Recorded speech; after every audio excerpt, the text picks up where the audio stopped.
correct myself. I don't usually win things in my second season. I always win things in my second season. What's up, guys, and welcome back to this week's episode of the podcast. Probably the greatest episode we are ever going to record. Champions of Europe, we know what we are.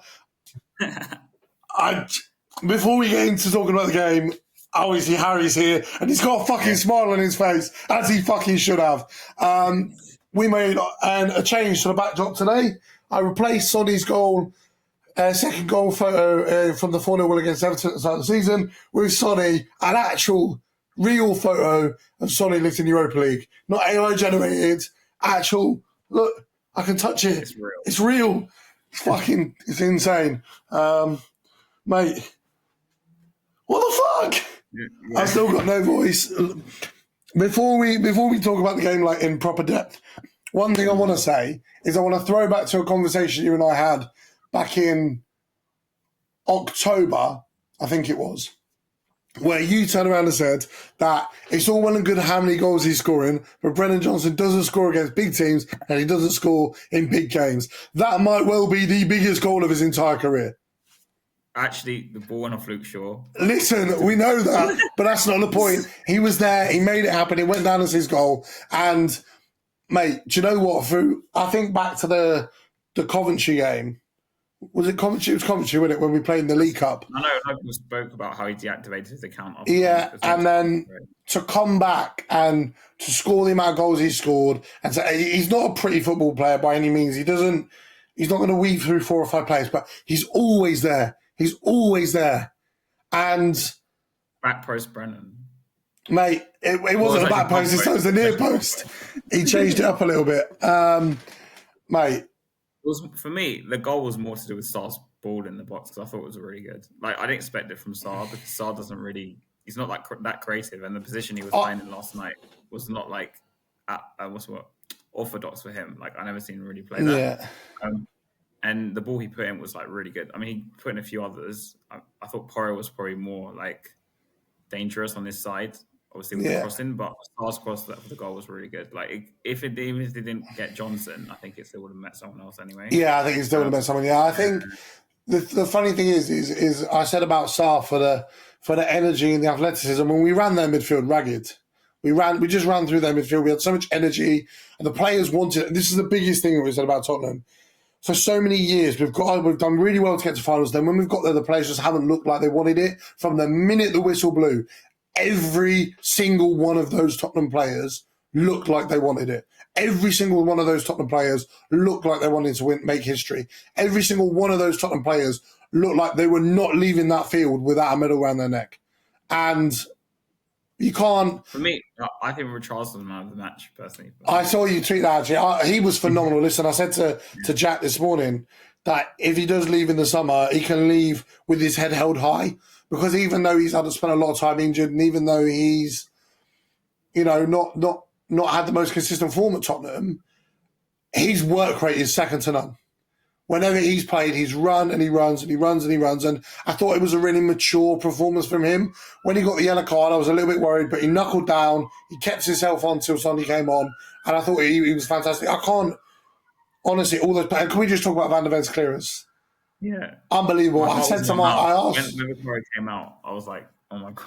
And then he headed it. I was like, oh no, this is, anyway. The thing for me as well about that was, I said to my stepdad, what was the moment you believed that we were going to do it? And he said that Van der Ven clearance. Everyone told me this today. They were like, I'm not talking about even just Spurs fans. They were like, the moment we knew we were going to win it was when Van der Ven cleared off the line. For me, I believed it when we cleared that last United corner for a goal kick. Yeah, I think so. It went out for a goal kick. That was when I believed it. It was only about a minute before the whistle, but... And let's talk about Danzo. Danzo was just phenomenal. I don't think we're going to talk about every player, but Danzo was phenomenal off the bench again. Absolutely brilliant. Such a mature, responsible performance. And since we signed him in January, he's played such a huge role in the results we've had in Europe.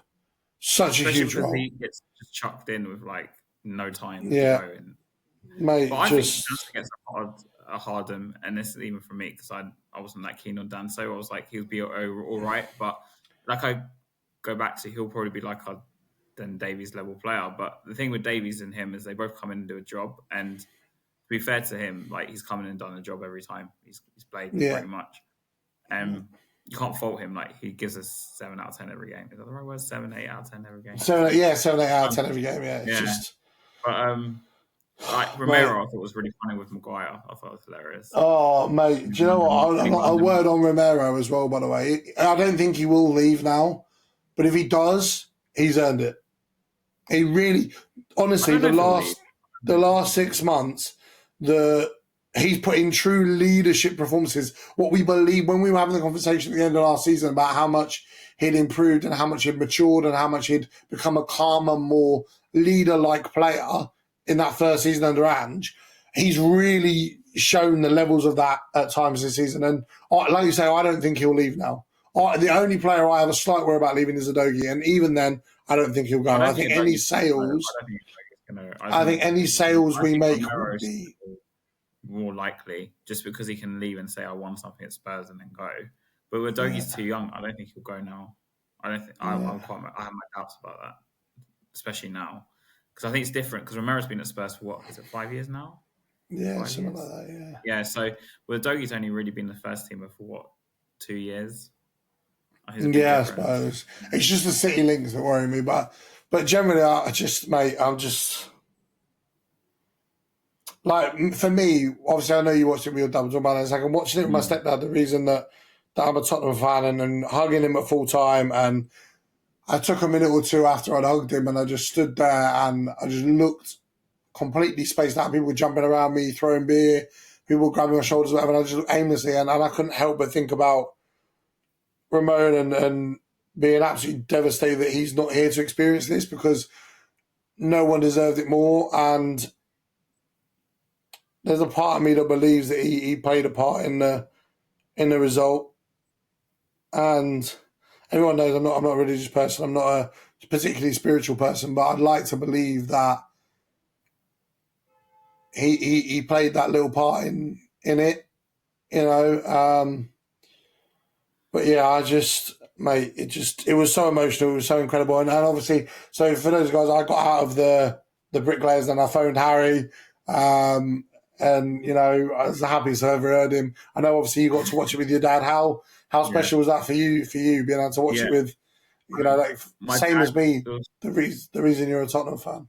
Yeah, basically. So it's my dad, my older brother, and his best mate. I'm all Spurs fans, right? So, but my dad went to the game in 1984. You know, we beat Anderlecht. Yeah. So before the game, to be honest, we were talking a lot about that because he was there, and he had some play in that game because he threw one of the balls in or something before the equaliser or something. I don't know. You know, when you throw the ball to the players. Yeah. But obviously, this is the first year of a trophy since 1984. Before that was 1972. So, like, it wasn't just the fact it was a trophy; it was the fact it was a European trophy. What made it more significant, I think, yesterday. Mm-hmm. Because if it was just like, I'm not saying it's not significant of us winning a trophy. I haven't won anything in 17 years. But if it was just like even just an can't say that anymore. Yeah. Yeah, but I don't get what you mean. Like, if it was just a League Cup, maybe we wouldn't have that special feeling. But the fact that it's a trophy that we've got a history in, the fact that it's a trophy that we've won before, the fact that it feels like we've brought it home at last. Yeah, like 1984, like, you know, that was a long time ago. Yeah, and it felt more like that, which, you know, and also because it was United. I know United aren't the same United, but it made it, for me, it made it a lot more like satisfying because United been a thorn on our side since I was growing up. So exactly. I mean, I've had some bad experiences playing against Man United. Yeah, it's just we're not gonna go into too much detail about it today because we'll do a squad review for next week. Obviously, the season's finished, and then we'll do probably a keep load sale next week, and then we'll do like a full in-depth analysis. I messaged Dan and asked him if he'll come on a end of season review this year again. So hopefully, I'd imagine he will do. Yeah, I'd imagine he will do. My question to you then is: now it's happened, and now it is a reality, and now we have won the trophy. Yeah. Do you give him another year? And I've got a tweet saved. Let me read this before you give me an answer because it might tweak your mind. At the halfway through the season, just before January transfer window, we sat there and we said that you would have structured the summer differently. You would have gone for experience first and then youth this summer rather than the other way around. That being said, one of the things we both agreed on was that if your youth does manage to win and does manage to get over the line, the experience that's going to give them is going to be invaluable and it's going to build the foundations for long-term success. He said yesterday, we're still building this team. It's a very young team. We need to add experience this team in the summer. We're in the Champions League now and building a team to be successful for the next 5 or 6 years straight. For me, if Levy matches that vision and goes and has that experience to the energy and the athleticism of the youth we've already got, and now the winning experience and winning mentality of the youth we've got, and he goes and adds that proven winning experience on top of that, we make the right signings and enough signings in the summer, we get that right, and he's willing to adapt the way he's proven in Europe he can, I personally would give him another year. But it's the thing at the end that's holding me back. Is he, because obviously he's got over the line now, and I imagine he had to do this either for 2 reasons. One, because to save his job. 2, because he said the thing he said, and he kind of look a bit stupid if he didn't. So there's 2 reasons, and for me they're kind of like selfish reasons. That's my opinion anyway.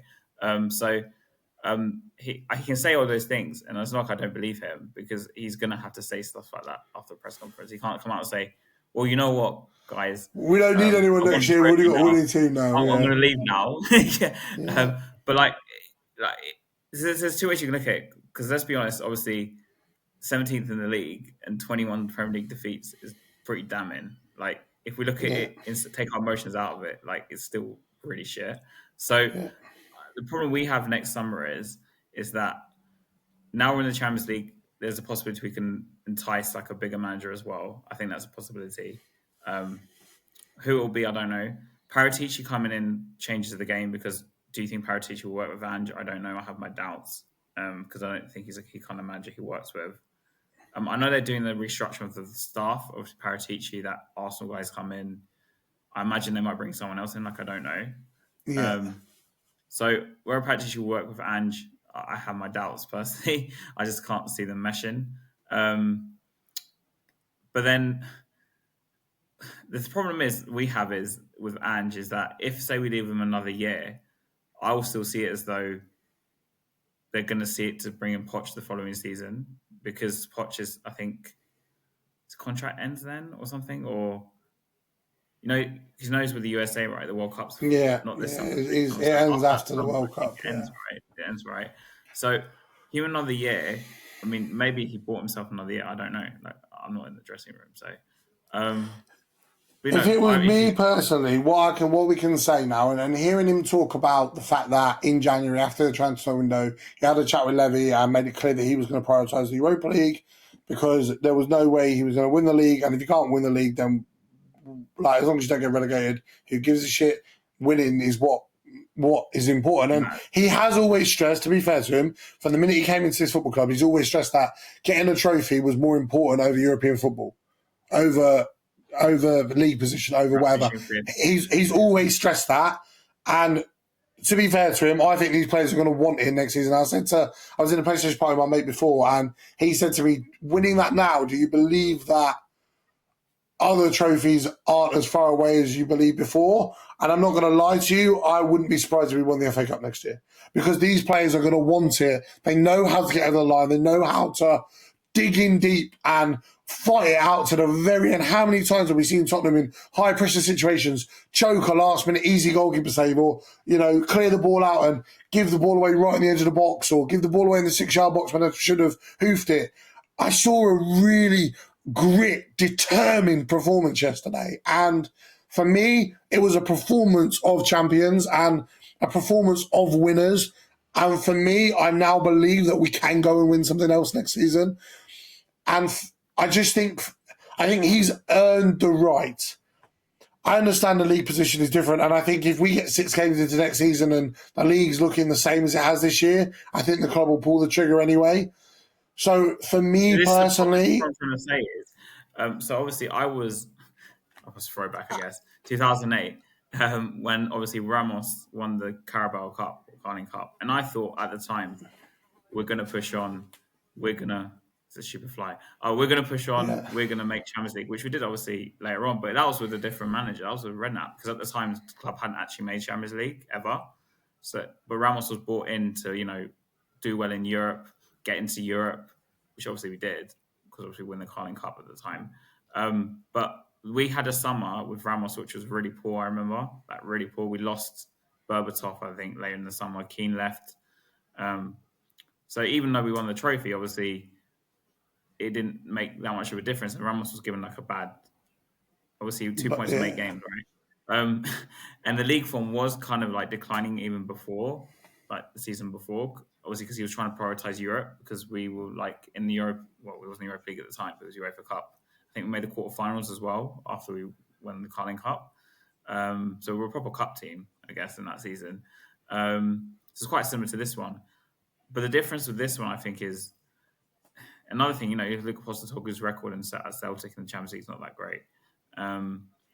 But his record in the Europa League was bad with Celtic as well. Yeah. So my worry with the Ange thing also is the Ten Hag situation at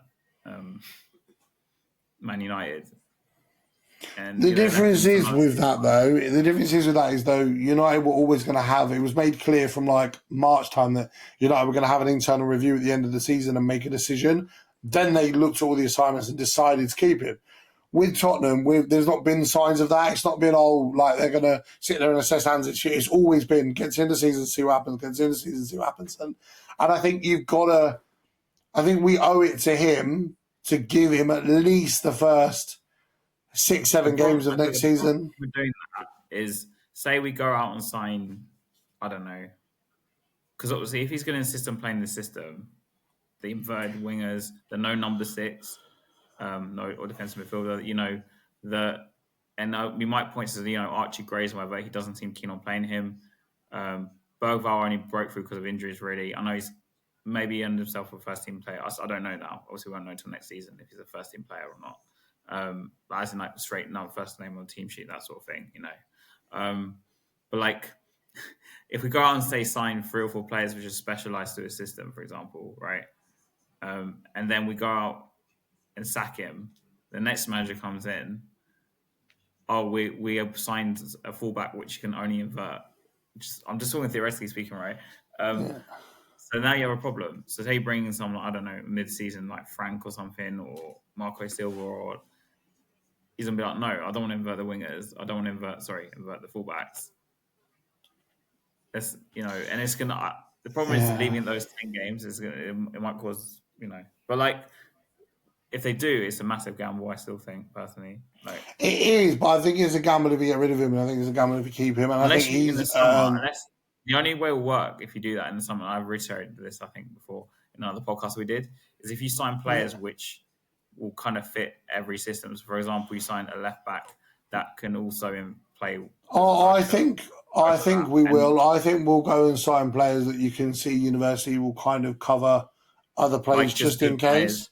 Good players, I mean, he said at the end of, he was asked something, I think, for TNT, and he said, he was asked, fuck off, you stupid fly. Sorry. He was asked what his plans were for the season, for after the game, and it was enjoy Trophy Parade Friday, go to the Brighton game, and then go on holiday with his family, and then Ki Sera Sera. And that was how he finished it, which for those guys that don't know, that phrase is followed by whatever will be. So I think I think he wants to stay, and I think he's absolutely determined to get it right across the board. It's now down to Levy whether or not Levy goes, do you know what, let's end this on a high, or you know what, let's have one more year. He has got another year left on his contract, so it's not going to, Spurs haven't got to offer him a renewal. Because if they give it another year, Levy can then just say, "Oh, I can bring in Poch if it doesn't work out." I don't think it will be Poch, to be honest. I don't know. I honestly don't know. Still one of the favourites. Yeah. I'm not now. I mean, like in after the World Cup with the USA. After the World Cup with the USA, yeah, get him. Like it'll be a lot easier. So what is your gut instinct tell you? I still want him gone. I still want him gone. He broke, for me, when I started turning against him as a person, was the Man City game last season. And he's just dug himself a bigger hole each week. But I'm not going to lie, though, that City game, he admitted afterwards he was wrong. And people talk about butterfly effects all the time. Son missing that chance, which Arsenal fans said, well, you should want to get top four, directly led to us not being in top four, which directly led to us winning the trophy for the first time in 17 years. You're misunderstanding what I'm trying to say. I'm saying his attitude towards the fans, towards that game. But I feel like he's moved past that now, and that was a year and a half ago. I think he's gone worse. I think some stuff he said to the media, to the fans, is worse than it was back then. And I'm saying that was the beginning for me in terms of as a person. For his tactics, I lost facing his tactics when we lost at home to Wolves in February 2024. So, and it's got worse. Like, we lost 21 league games. And my brother was like, last time I was like, why are you so pessimistic? I was like, we lost 21 league games. But in saying that, how many years have we said we'd take 17th for the trophy, and that's what we've ended up with? That's a record, though. But you can't take 17th for the trophy if you don't finish 17th. So, be careful what you wish for. You know what I mean? I think for me, it all depends on what we're going to do in the summer. If we are going to back him to absolute hell and high earth, then I say stick with it. If we're not going to give him 120% of what he wants, then let him go. I think that's the smart thing to do. If we are going to well and truly back him with everything he could possibly want, then keep him, 100%. If we aren't going to give him absolutely everything he wants, let him go. I mean, that's the best answer. Because when he has been given what he wants, he wanted Danso in January, the massive impact that he's made.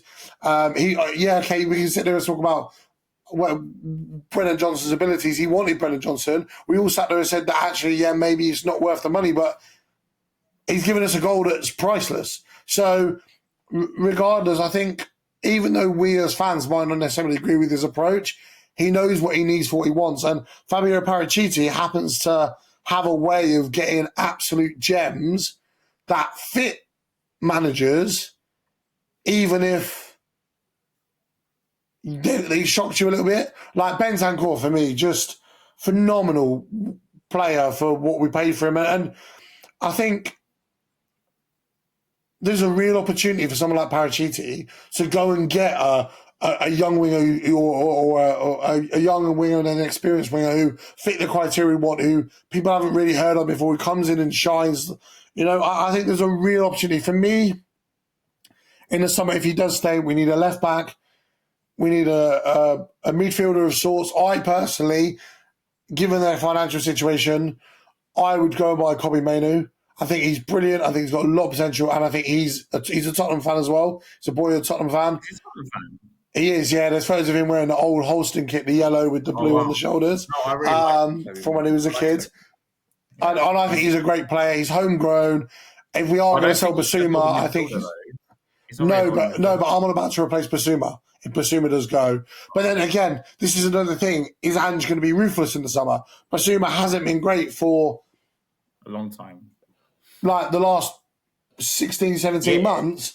Are you gonna say, well, you're 5 games at the end of the season? Granted, the most important 5 games of Basuma's career, but are they games to decide whether you stay or go? Is that the minimum level now? If Basuma's played his way back into that confidence permanently, no problem keeping him. If it's just going to be a spell and then he's going to drop back off again, I don't like pre-season for me. Ange needs to be absolutely ruthless. What I noticed with Basuma is that because obviously he's played a few Premier League games as well. His attitude in the Premier League games has been awful. And some of his passing has been so bad. But when it was the Europa League games, like last night, he threw himself to block some shots. It was phenomenal. Yeah. So what makes me think is he plays when he wants, which is really bad. It's when he wants to play, he'll be like one of the best players on the pitch. When he doesn't, he's just he just passages. This is what I'm saying. If Ange and the club are prepared to be ruthless in their decision making in the summer, then I think it makes sense to keep him.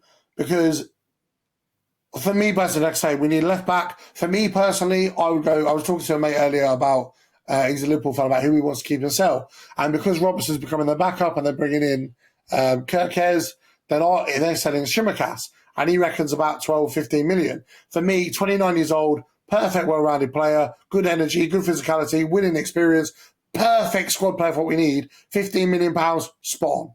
And then at that point, you've got 2 left-backs, 2 left-sided centre-backs, 3 right-sided centre-backs, and 2 full-backs, and 2 goalkeepers. Brilliant defensive depth. Then you look at your midfield. Then you look at your midfield. Bentancur, okay, I think we need another midfield player like that. You've got Madison and Bergvall, cool, perfect. Probably need another midfielder, another sort of box-to-box midfielder, and that sort of midfielder that can play a bit deeper. You'd need another winger. I don't know what's going to happen with Tell. I think if Ange stays, I probably wouldn't keep Tell, and if Ange goes, then maybe I'd give him another loan. I don't know. Solanke up top, again, no problem. The amount of times he won the ball yesterday in the air was brilliant. I'd let Richarlison go. On Son become a rotation back. So I think we need all in. You see, Werner's going back, obviously. Yeah, I think we need a striker and 2 wingers, 1 midfielder, definite, possibly 2, depending on who we sell, and a backup left back. And then I think that's fine. Now, I don't think that's unreasonable for him to get that in the summer. Is that 5 or 6? 2 wingers, 5. Goalkeeper, midfielder, fullback, 5. 6 in a dream world, but 5 minimum. Yeah. But I could see us getting that, and I think at that point then there's a real opportunity there to really kick on from this. I think we will see an adaptation of his system next season. 100%, I think we will. Because you don't adapt that drastically in Europe if you're not able to adapt. I think he's realised that in the Premier League, it's either one way. I think he's realised that even if we played the way we play in the Europa League and the Premier League, it wouldn't work. So he needs that bit more quality. The problem is, right, and this is what I'm going to rate the Spurs United. I know we beat them, but Amram spoke about this and it kind of resonated with me when it came to Spurs. This is why I bang on about playing with a number 6. So he spoke about how United did better in the Europa League because the physicality was a lot less compared to the Premier League. And that the team he had and the players he has, and I agree with him, are not like physical. Like Casemiro, okay, he was a holding midfielder, but he's not the same Casemiro, right? We're talking about 35. And he would place people like Mount next to him, Bruno next to him, who are not even like, proper. Not midfielders. Not midfielders anyway. So I'm saying, so they struggled in the middle of the park, right? And even the Premier League, this was really evident. This was after they won the quarterfinal or something against Lyon. He was talking about this. And this kind of resonated when it came to Spurs, because apart from Bentancur, I wouldn't trust any of our other players to play deeper in the pitch. Yeah. That deep, the way Bentancur plays. I presume I would not trust. I think he's too inconsistent to play there, and he's too casual. I mean, we've seen it loads of times. So we need to go out and sign. If we're going to play this adaptation from Europa League to the Premier League, we need to actually go out and sign like an actual holder, because a proper holding holder. Because then we can play a bit deeper. Because then you have a proper shield in front of the front. Like if you said to me, right, if I was to put I don't disagree with you at all. Theoretically sign Paulinho theoretically from a Bayern Munich. I'm not saying we will. Just theoretically, but that in the bigger games away from home. Yeah, I think it makes a huge difference. We're back 6, pen to sit, and then just let the rest of them just go. And then when you're playing in games where you're at home, or when you're playing in games against easy opponents, you can play Bergvall and Madison together. Like you've got options. Then, I for me, if I had to write my dream and realistic transfer window, I would say Shimikas, Kobe Mainu, Mbeumo, Jonathan David's on the striker. Then talk about.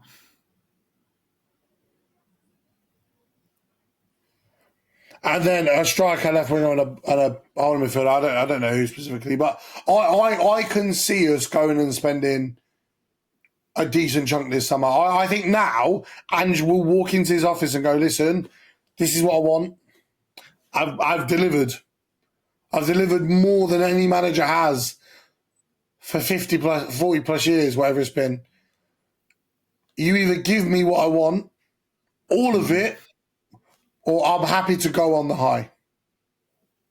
And I think if he was to get those things, he was to get someone like Mbeumo, he was to get someone like Kobe, he was to get someone like Shimikas. I think that the level of quality, because then that allows you to rotate in key moments. That allows you to go with a different approach in key moments, which is going to give us more points than what we had. I think the biggest problem he's had is because of how many injuries we've had, he's not been able to sit there and go, right, in this game we're going to go with Bentancur and Gray. Gray, you're going to push a little bit further forwards. I want you to have that energy. I want you to be aggressive. I want you to get stuck here. When you won the ball, get it out to the wings, and then we're going to get the ball in those narrow situations. He's not been able to do that because Gray's had to play centre-back, right-back, left-back because of injuries. He's not been able to sit there and say, right, Son, last 20 minutes, get on, fucking run at him. In that 20 minutes, give every bit of energy you've got, rather than that, because Son's played so much, because we didn't have left-wing options up until January.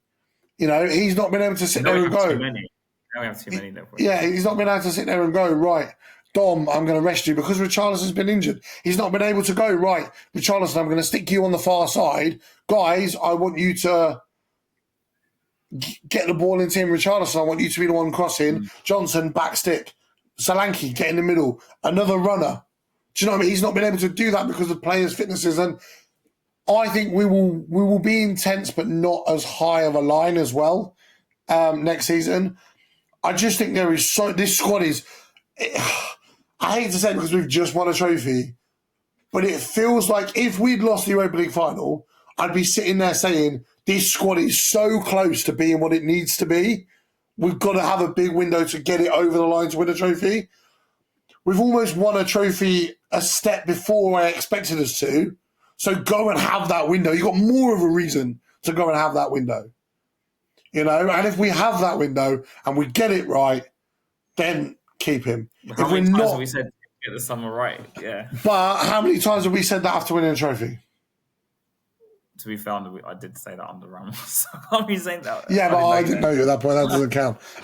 Yeah, but I was like, yeah, we're gonna have a big summer. We won a trophy, and then we're gonna push. Yeah, but like you said before, winning the League Cup as a mid-table, low European qualifying team on occasion, versus winning the Europa League as a team that had been in Europe for 9 out of the last 10 years before that. Yeah. You know, it's a completely different outlook. And if Romero stays, I think that shows, because Romero's a massive backer of Ange, I think that shows real intent from this group of players. They're 100% behind the manager. They're 100%. And I think they show that they were behind him. The fact that the players, he's criticised all season about them trying to dribble out and giving the ball away stupidly. There was a chance we had where the ball was ping-ponging around the Vicario's right-hand side of the 6-yard box right at the end of the second half, and Porro won it, knocked it past his man, and then just hoofed it down the line to get it as far away. And it took United a minute and a half to get the ball and get it back again. And the fact that the players were willing to do that to get it over the line shows to me that they respect him, shows to me that they want to win for him, shows to me they want to win for us. And I'm afraid to do too much to disrupt that. And I think now as well, players like Brian and Burma, we sat there and had a conversation when we were talking about Thomas Frank about it's not really much of a downgrade at this stage. It's a sideward step. Now, all of a sudden, for players like that, it becomes a step forward. It's Champions League football, chance to show it on the biggest stages. They're going to a team of winners, going to a manager that's won with that team of winners, going to a young, energetic team. I just think if we get this right and we tip it over the line, it could be absolutely phenomenal. I really do. Let's see what happens. We'll go into the keep low and sell for the squad. We'll do that next week, and then the week after, hopefully Dan will be on, and we'll do it if he comes on. And if not, we'll get someone else on to do a season review. And then I don't know whether or not we're gonna take a break for a couple of weeks. I don't know whether or not we're just gonna have a couple of random episodes. I also don't know, because obviously this is episode. Let me check. This is episode. I can't believe how long we've been doing this for now. We got another 5-star review on Spotify the other day, by the way. Spoiler alert. It's great. So this is episode 43. So if we do keep low and sell as 44, and then season review is 45. Leave that there, and then we can start season 3. Yeah, I think that might be the best way to go. And we'll hit 50 in season 3, right? Won't we? Well, no, my plan. Well, what I was thinking was do season 3 and start from episode 1 again. Oh, okay. So each season is based off a season, if that makes sense. A number of weeks, sorry. Yeah. Yeah, exactly. So there's a number of episodes. So when you think about it, really, so that would be 45. So there will only be 7 weeks of an entire year that we haven't uploaded. But even then, actually, that's not even that's only the beginning of the summer. I kind of want it to. I kind of want it. So I need to say when I'm going away because obviously those weeks or 2 weeks. Yeah, but once you let me know what that is, and I'll plan to get somebody else on to temporarily replace you. For that. But substitution. Yeah, exactly. Snap. So what are you thinking then? We'll just do these 2 and then call it for the and start the new season. Maybe, yeah. Because once, I mean, like I said, unless Ange gets sacked or something during the time period, there won't be a reason to. I think so. Yeah, exactly. And I don't think I want to make any sort of graphical changes. I don't think I want to make, because we've done that already this year. I think I'm happy to keep the kind of the style that we've adopted. I might change the position of the podcast logo and put it in like the bottom right. I'm thinking maybe because it always looks a bit odd having it in the middle of the thumbnails. But other than that, I think I'm happy to keep it as it is. Obviously, those on Spotify will see it will come up for a new season. I don't know on YouTube. I might. Okay. Do you have like a way to notify people about that sort of thing? Well, when it comes through as 2 of our own S2 #42. I'll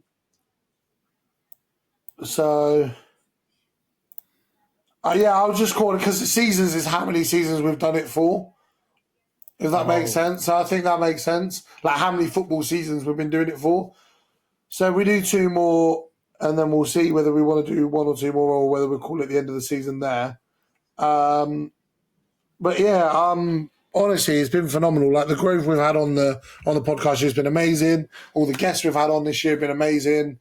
I know Jack actively wants to come back on again. So we'll get him on. Say again? Kira message. No. He commented on my photo yesterday. Obviously he messaged me. He FaceTimed me at full time and we were jumping up and down, bless him. It was amazing.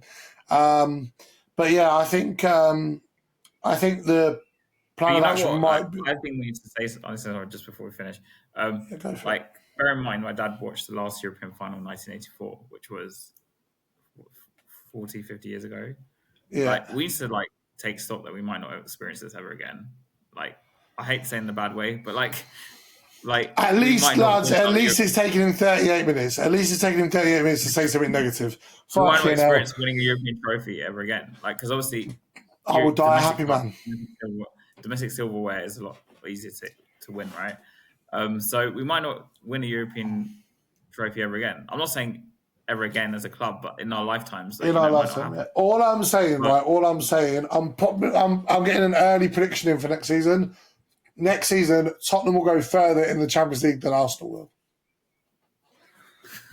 I said it. I said what I said. Mic drop. And before I wrap off this episode, just because you said he doesn't score in big games, one more time. Johnson again. Ole,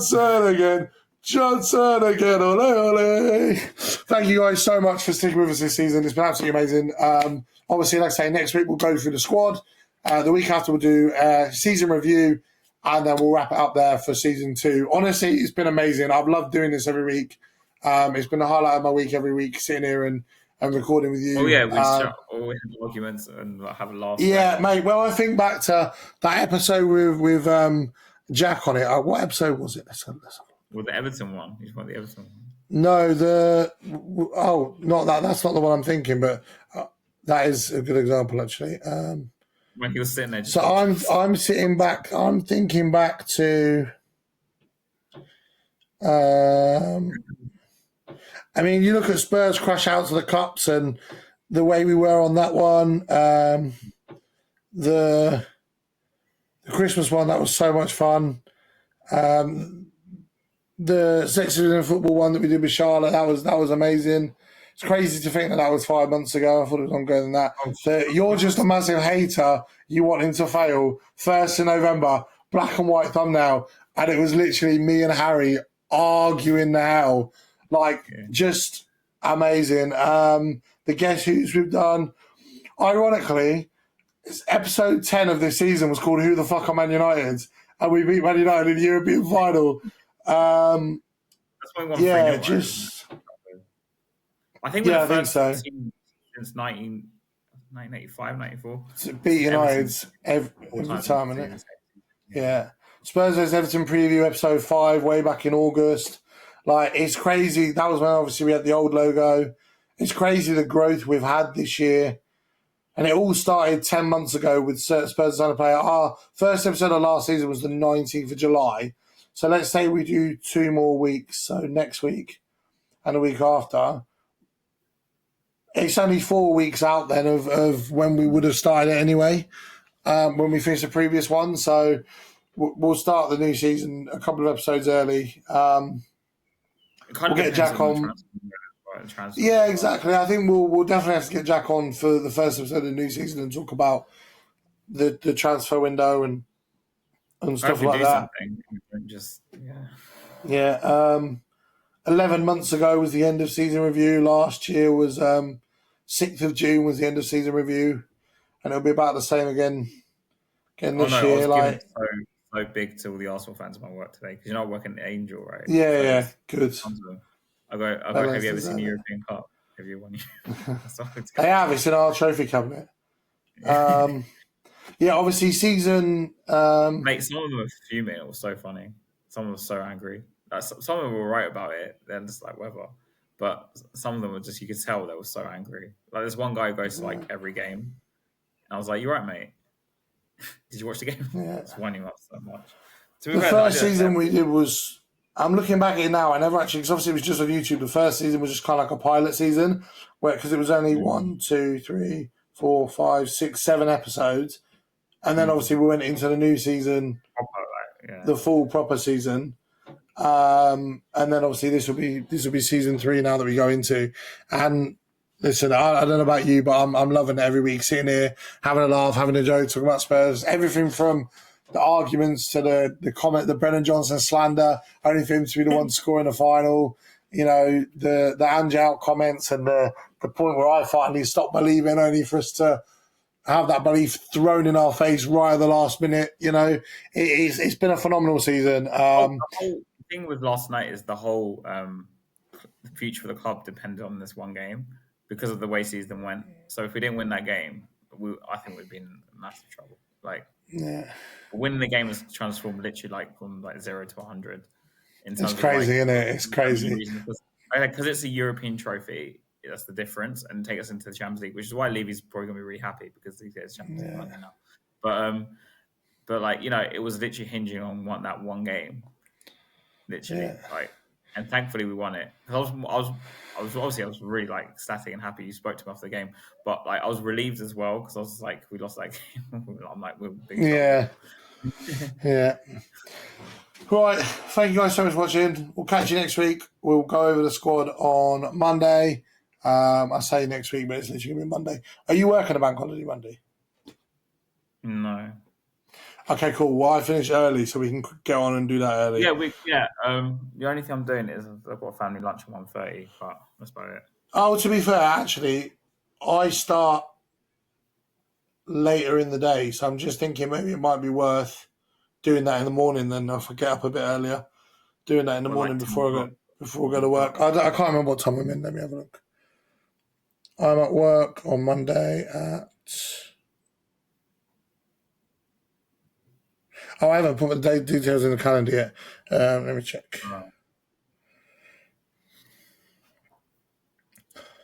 I'm in at 11, so we'd have to record for 9 o'clock maybe. 9 o'clock in the morning. Yeah, I don't know if you're going to be up that early. Yes, or to be fair, we can do it on what are you doing Sunday? We can do it on Sunday after I finish work if you like, because it's not reliant on. That's the game, isn't it? So I'll be free after the game. What time's the game? 4 o'clock. Yeah, so we can do. I don't finish till 5:30 anyway, so it gives me a chance to get home, get sorted. So we can record it Sunday night if you want, and then it saves us having to. Because it's not related to any other events, is it? Realistically, so. Also, I'm not going to stay after the game. I'm going to go home. Hopefully, I'll be back by like 7ish or something, 8 o'clock. Something yeah, that's fine. It depends. I hope there's not a lot of traffic because once I left, but then again that week, all the trains were stopped. All the yeah, there was all sorts of problems. It was like over an hour to get home. It was horrible. Yeah. Cool. We'll do that. We'll do that. Yeah, I think it will be, to be fair, because they're going to take trophy from the stadium, I'd imagine. Yeah. Right. Thank you guys for watching, and we will catch you guys next week. Make sure you like, make sure you subscribe, give us a 5-star review on Spotify, and we will catch you next week for our penultimate episode before the end of season 2. Come on, you Spurs. Come on, you Spurs. European champions, Johnson, again, ole, ole.